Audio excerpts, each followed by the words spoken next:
Bueno, retomando entonces, una cuestión que todavía no habíamos por ahí mencionado, que es uno de los aspectos que por ahí de Jules menciona al comienzo de su texto, y tiene que ver con que él plantea que, bueno, que todo trabajo de por sí lleva una gran cuota de sufrimiento, y esto ya lo mencionábamos respecto a las restricciones que primero impone la humanización cuando uno ingresa en tanto referente de su especie y entra en una familia, se va conformando en códigos, valores, creencias, mandatos conscientes, y también la internalización de las imagos parentales, como también ya vinimos hablando en otras clases. También cuando aparece después, más tarde, el proyecto laboral vinculado a la institución del trabajo en sentido amplio, pero también específicamente en organizaciones concretas, en el sentido restringido de la definición que utilizamos de institución u organización, tal como la utilice cada una de las corrientes. En el caso de la psicodinámica del trabajo, esas restricciones que impone la vida institucional en el espacio laboral, como decimos entonces, supone una carga de sufrimiento, pero también, como decíamos, la idea es que en la medida que uno descarga allí las energías pulsionales y se subliman en estos espacios de trabajo en la medida de poder metaforizar los deseos y recibir como contrapartida reconocimiento, que ahora lo vamos a ver un poquito más adelante, y también una manera de cumplir con ese contrato narcisista que le permite de alguna manera entonces al ser humano sublimar en estos espacios realizando una tarea valorada socialmente. Bueno, insisto, esto de todas maneras produce per se una cuota de sufrimiento, y él lo asocia también a que dice que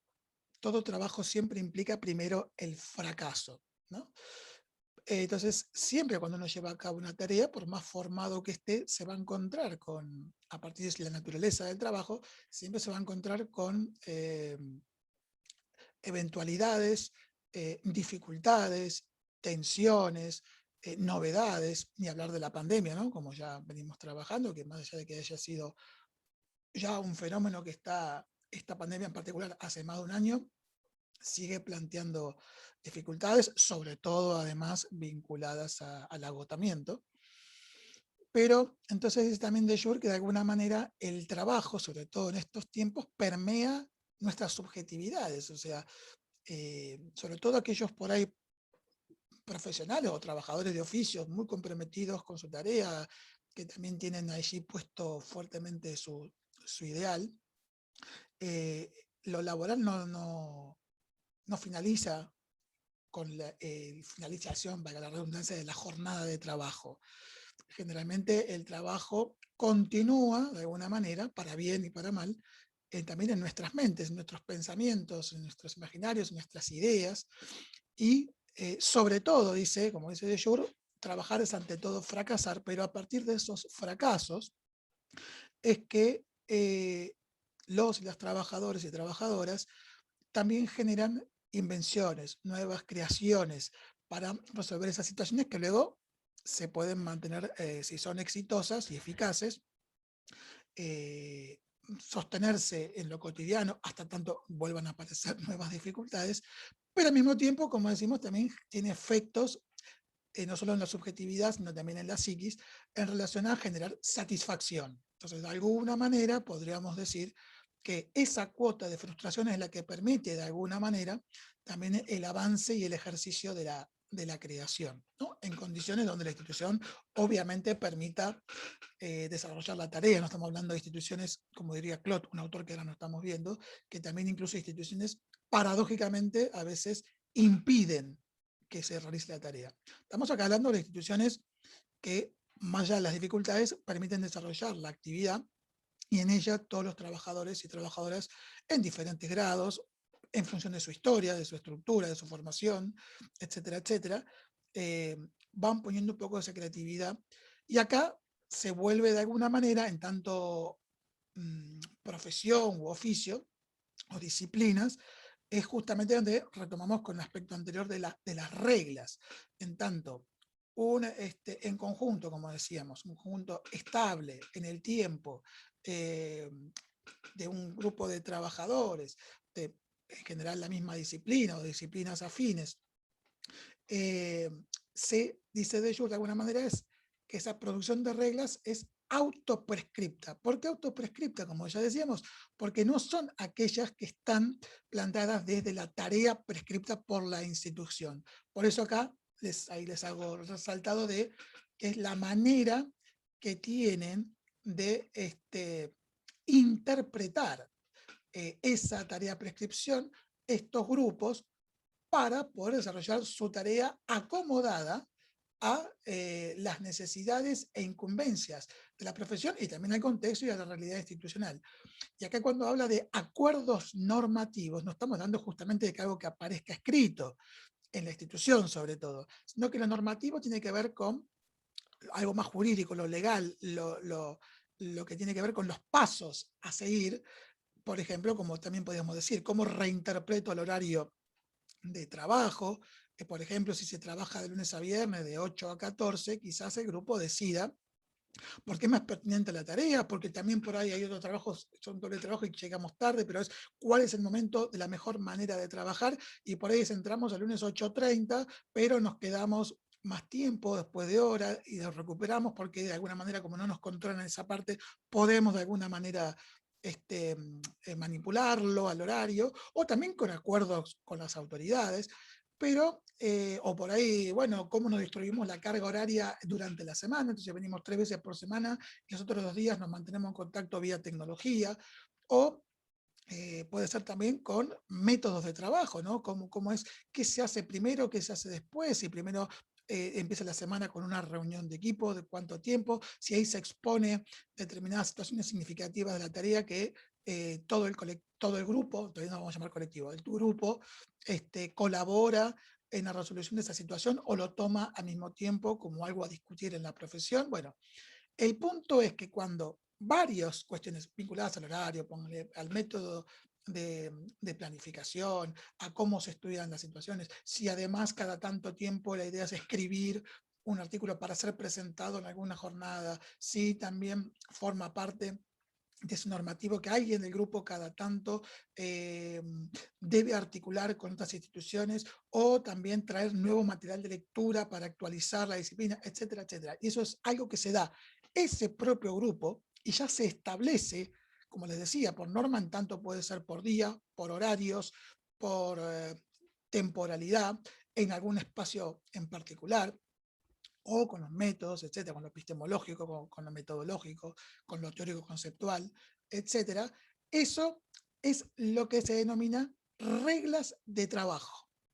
Ahora, como les decía, cuando son varias las reglas de trabajo, ya es lo que de Jure denomina que son parte de las reglas del oficio de ese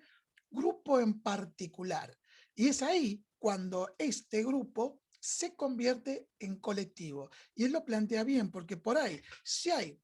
incluso miembros de la misma disciplina trabajando en contraturno o en otro horario de la institución, donde si bien se conocen, no trabajan en común, no tiene por qué esas reglas de oficio ser idénticas a uno u otro. Por eso es importante esto que plantea de Jure, de estar permanentemente, establemente en un lugar, compartiendo horario, aun cuando a veces no tenga que ser físicamente. Ahora con la tecnología también se puede estar a distancia. Pero lo que sí también queda claro, entonces, es que un colectivo de trabajo no tiene por qué ser todos aquellos miembros de la misma disciplina de esa institución. Obviamente depende del tamaño de la institución. Por ejemplo, piensen en un hospital, que por ahí puede haber 20 trabajadores sociales, pues las residencias, el área de jefe de guardia de emergencias, otros vinculadas al área social específica del hospital, etc. Entonces, por ahí, cada uno de esos grupos pueden ser 3 colectivos diferentes en la medida que realicen esta autoprescripción de esas reglas producidas. Y la medida que, como decíamos, que normativamente se constituyan en varias, pasan a formar parte de las reglas de oficio específicas de ese grupo. Por lo tanto, se pasa a llamar colectivo y ahí cada nueva integrante que ingrese a ese colectivo tendrá que ir de alguna manera, porque el colectivo, perdón, lo irá haciendo comprender cuál es la modalidad y cómo se hace allí la tarea. Si estas personas nuevas se adaptan activamente a esta situación, será uno o uno más del colectivo. Si no se adapta, y bueno, pueden pasar por algunas cuestiones, o que se sienta excluida, o quede por fuera, que el colectivo no se refiere a ella o a él como alguien perteneciente al mismo, no la miran, no la consultan, y entonces diferente sería que por ahí esta persona, sí, igual, en el marco de estas reglas, traiga novedades y por ahí también sí las puede volcar al colectivo y después el colectivo las puede ir normatizando y constituyéndolas como tales. O sea, las reglas de oficio también son históricas, pueden ir modificándose con el tiempo, algunas pueden ir desapareciendo, otras se pueden ir sosteniendo y otras se pueden ir incorporando, ¿sí? Entonces, eso es lo que define en primera instancia el colectivo de trabajo. Esta también es autoprescripción. Ahora bien, y esta autoprescripción entonces va de, vinculada específicamente cuando mencionábamos a la actividad, ¿no?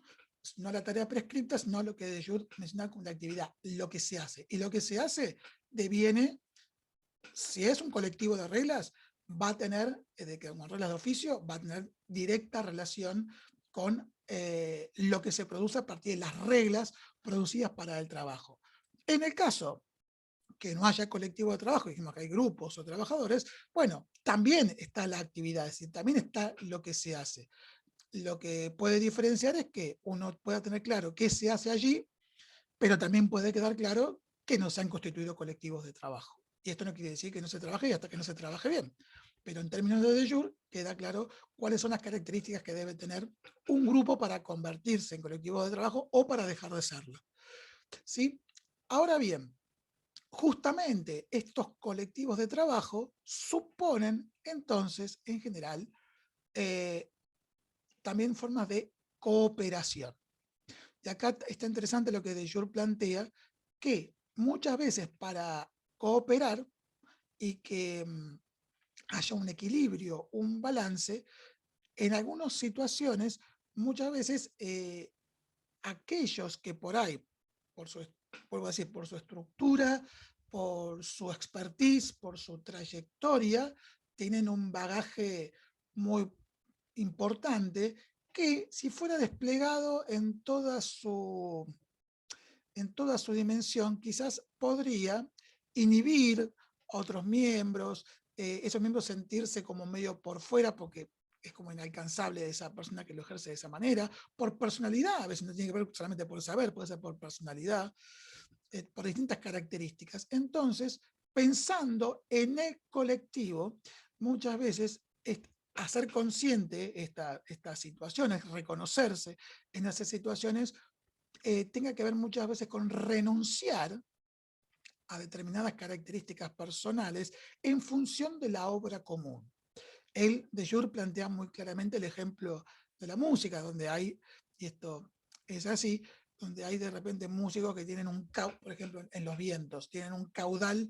tan potente que cuando tocan en una orquesta sobresale, no porque tenga que ver con cuestiones narcisísticas, sino porque, bueno, tiene determinadas características físicas y de interpretación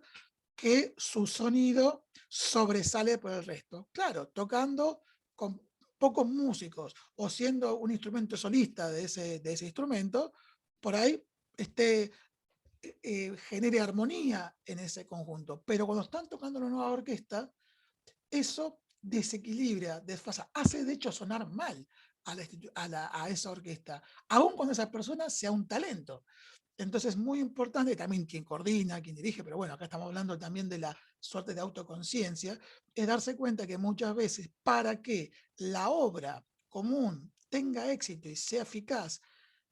hay que hacer pequeñas renuncias. Esto obviamente supone un trabajo de análisis y de autoanálisis muy importante, pero esta renuncia tiene nuevamente su retribución en la satisfacción que produce finalmente la eficacia de la tarea, el trabajo bien hecho, los resultados logrados. Y eso al mismo tiempo entonces refuerza la importancia de sostener ese tipo de renuncias. Pero que también, obviamente, con el tiempo también puede ocurrir que todo el grupo y sus miembros puedan ir, si quieren, elevando su experiencia, sus saberes, y entonces quizás esa persona que tuvo que hacer renuncias en algún otro momento, por ahí no sea necesaria que las haga más, pero al mismo tiempo, de alguna manera, el grupo ha ido creciendo y esa persona también ha crecido a pesar de las renuncias, pero también el resto del grupo ha producido un incremento en su calidad en todo sentido. Entonces, esto es la tarea de cooperación es muy importante y en el colectivo de reglas es una condición. Generalmente no hay colectivo de reglas si no hay cooperación. La cooperación que también mencioné de Jure se da inclusive también de manera vertical. Esta cooperación era horizontal, pero también está la vertical, que es vinculada a las autoridades. Puede haberlas o no, pero para que una institución apunte a ese objetivo estructurante de la personalidad, pero también de eficacia y de logro de objetivos, tiene que haber una cooperación entre las autoridades y los equipos. Esto no quiere decir que todas las decisiones tengan el mismo peso, pero puede haber cooperación, puede haber orientación desde determinados sectores hacia la autoridad, y la autoridad, de alguna manera, escucha, evalúa, toma decisiones finales e incluso puede disputar o ir a justificar o argumentar a otras instancias aún superiores, externas directamente a la propia institución, en base a la orientación y argumentos esgrimidos por el resto de sus compañeros trabajadores, aunque jerárquicamente estén en el organigrama en una posición inferior. Y al mismo tiempo también de Jure mencionan, tanto en condición ideal, la transversalidad de la cooperación. Y acá tiene que ver con quienes son los productores, no solo de estas reglas, sino también del hacer, de la tarea, y aquel que recibe el servicio, sea en educación, sea en salud, en justicia, etcétera, etcétera, pensando en el trabajo social en particular. Y entonces también ahí reconoce que tiene que haber una cooperación transversal. Entonces acá tenemos, por ejemplo, en la situación, por ejemplo, que nos puede tocar a nosotros, ¿no? En la situación de la enseñanza. Como siempre decimos nosotros, que, retomando un poco a Pichon Rivière de la psicología social, el tema del aprendizaje, sea de cualquier tipo, un aprendizaje formal como un oficio o aprendizajes cotidianos, se logra a partir del vínculo que se establece entre los sujetos. Y en este caso, si hablamos específicamente de lo formativo universitario, la calidad de la enseñanza no solo depende de la propuesta didáctico-pedagógica y de los contenidos y desarrollos propuestos por el equipo docente, no, para que esa educación o enseñanza sea de calidad, también supone una determinada postura,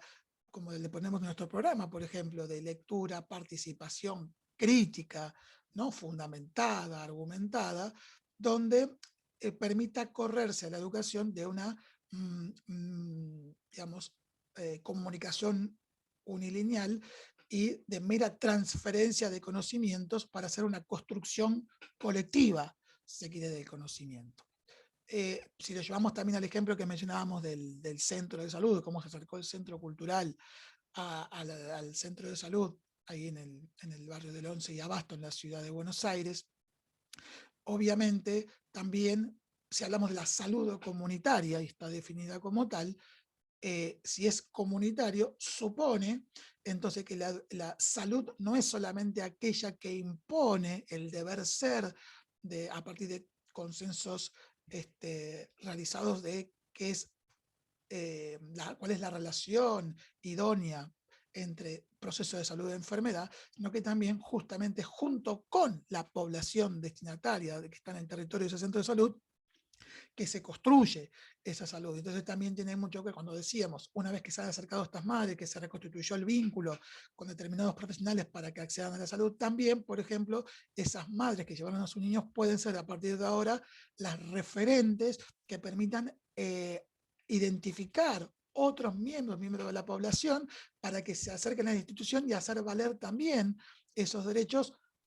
de acceso a la salud, pero también mismo de obtener salud y poder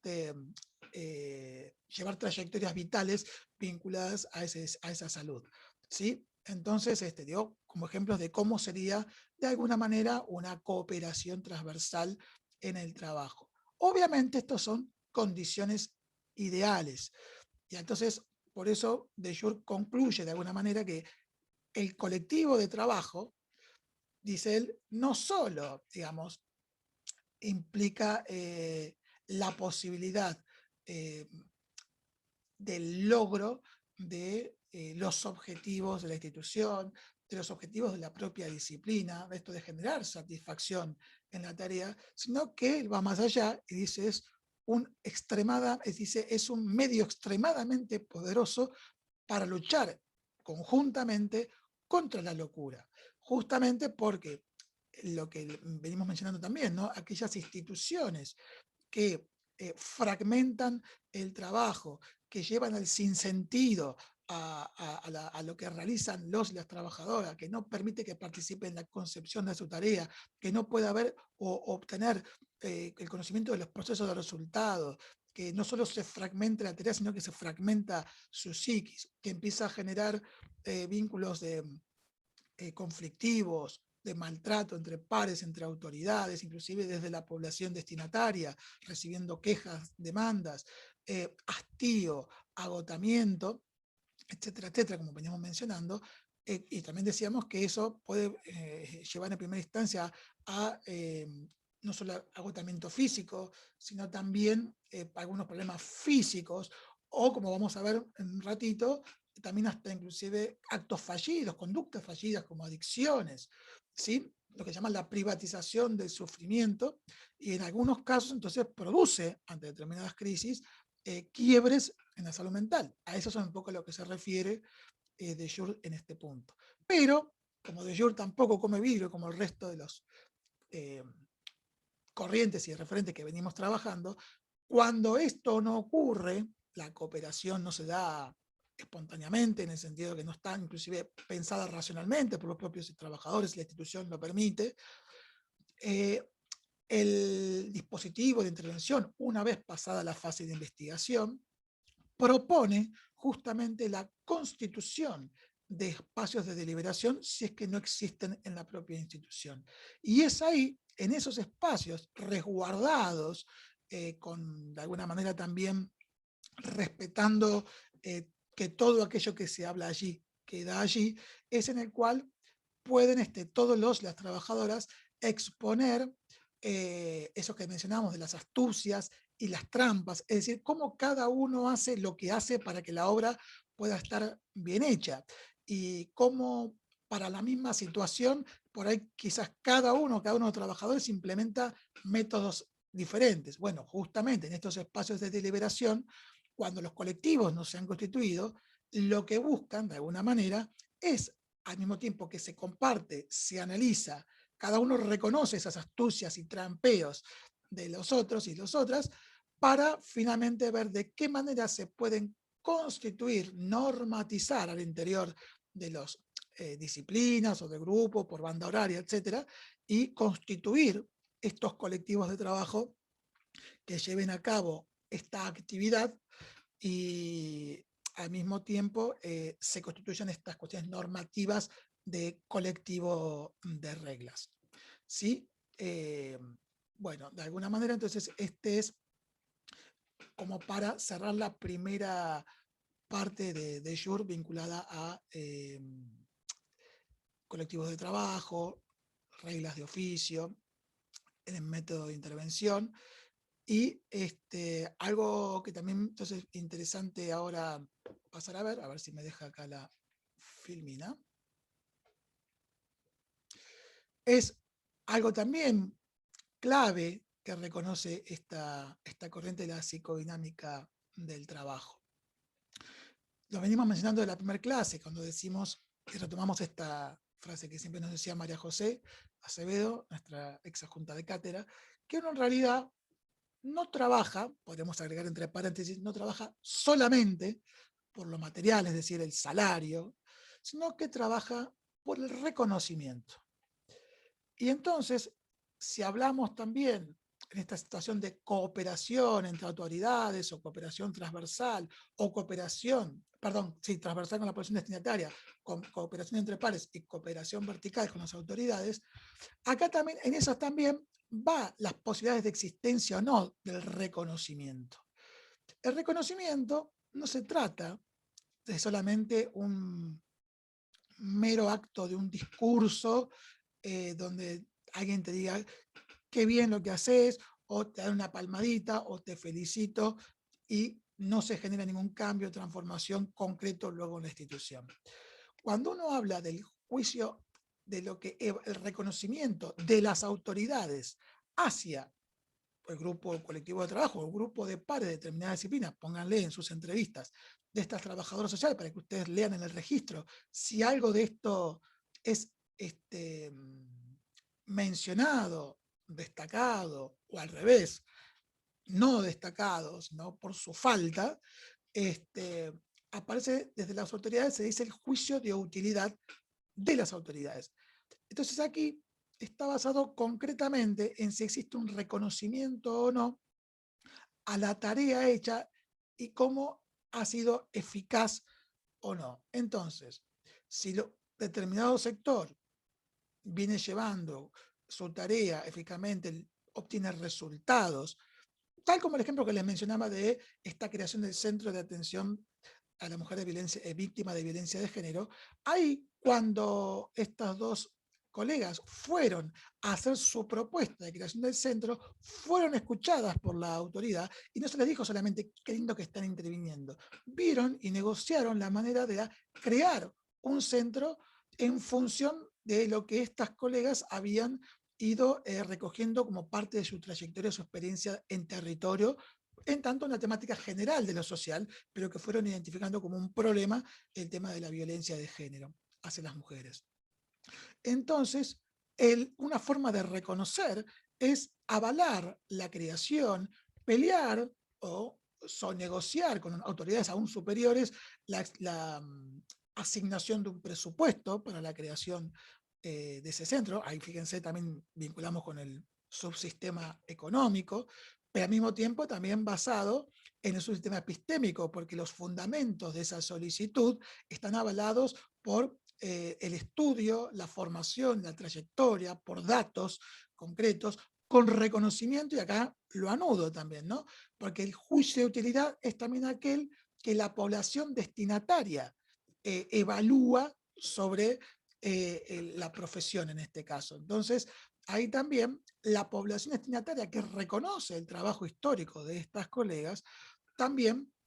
es la que les permite la creación, y el hecho de que mujeres vayan llegando, sientan confianza por ese espacio institucional, que traigan a otras mujeres o a sus propias hijas y comenten de los noviazgos violentos, etc. Y entonces el centro, de alguna manera, empieza a ser un espacio de referencia para esas mujeres de ese barrio en particular. Bueno, también es una forma de reconocer, más allá que en general el juicio de utilidad por parte de la población destinataria se destaca de manera afectiva, y esto, bueno, todos aquellas que ejercemos la profesión lo hemos notado con estas demostraciones afectivas. Vuelvo a decir, también puede ser desde el no reconocimiento o un reconocimiento negativo, ¿no? Pero cuando hay un reconocimiento a la tarea que se evalúa bien hecha, la población lo manifiesta. Por ejemplo, si el bebé es un pediátrico y el bebé pasó por una situación complicada y salió, se obtuvieron determinados planes de ayuda, en general lo que se trae como ofrenda es al bebé en condiciones de salud, y lo vienen a mostrar para que veas de alguna manera el resultado de la obra de la institución con la salud de ese bebé. Además de que puedan, sí, pasar que traigan una torta o algo no comestible, pasa por que la población destinataria ejerce formas de reconocer a su manera la tarea de el equipo de trabajo. para dar un ejemplo autorreferencial, recuerdo en una biblioteca, un hospital pediátrico donde trabajamos, bueno, había un espacio de biblioteca donde las madres leían a los niños, o si eran adolescentes también podían leer ellos, o se les leía, o leían ellos, elegían su material. Bueno, una pequeña había finalmente fallecido por causas que eran de ninguna manera posibles ya de salvar por la situación de salud grave que había llegado al hospital, pero bueno, tuvo 2 semanas o 3 semanas de convalecencia allí, bueno, todo un trabajo importante con la familia, de acompañamiento a esa mamá adolescente que era inminente que perdiera a su niño, ubicada en un espacio medio de chivo expiatorio también en la familia, era como la depositaria de los maltratos o las frustraciones familiares, bueno,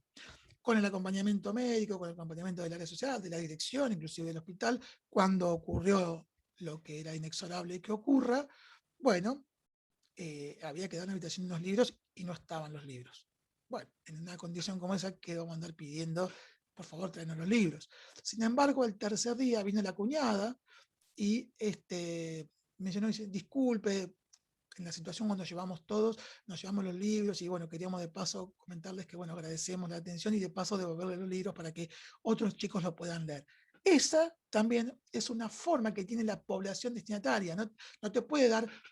un reconocimiento, aparte que no sea pertinente, pero es su forma de volver algo, sabiendo que es importante, como reconocimiento a la tarea. Bueno, estos son 2 ejemplos, tanto de las autoridades como de la población destinataria, decíamos lo vertical y lo transversal, en relación al juicio de utilidad, a las formas de dar cuenta concretamente, no solo desde el discurso, sino desde la práctica de la acción, acerca del reconocimiento en la tarea. Pero también hay otro que es el más valorado, pero el más difícil de obtener y a veces de dar, que es el que se da entre pares, ¿no? El reconocimiento entre pares, que es el juicio estético, el que está vinculado a la obra bella. Y esto tiene muchas veces que ver con ir reconociendo cómo a veces uno o 2 colegas tienen formas, en el caso del trabajo social, de intervenir, sea desde la palabra, desde la mediación, desde lo metodológico, desde la planificación, desde la articulación de redes, etc. Conocimiento estratégico, etcétera, con formas que no estaban hasta ahora instituidas en esa organización, pero que el grupo va valorando, va reconociendo y se lo hace saber. Y cómo también esa forma de reconocimiento muchas veces es, por ejemplo, solicitando es, no solo diciéndole qué bien que interveniste, qué buenos resultados que tenés, sino si me podés explicar, si nos lo podés contar a todos, y esa práctica, que aparecía como una práctica más individual, pasa a formar parte de ese colectivo y, si vamos al tema anterior, pasa a ser una regla, ¿sí? Una regla del oficio más, que ahora es compartida por ese colectivo de trabajo. ¿Sí? Entonces no está ni en lo prescripto, no está necesariamente en los libros, sino que es producto de una creación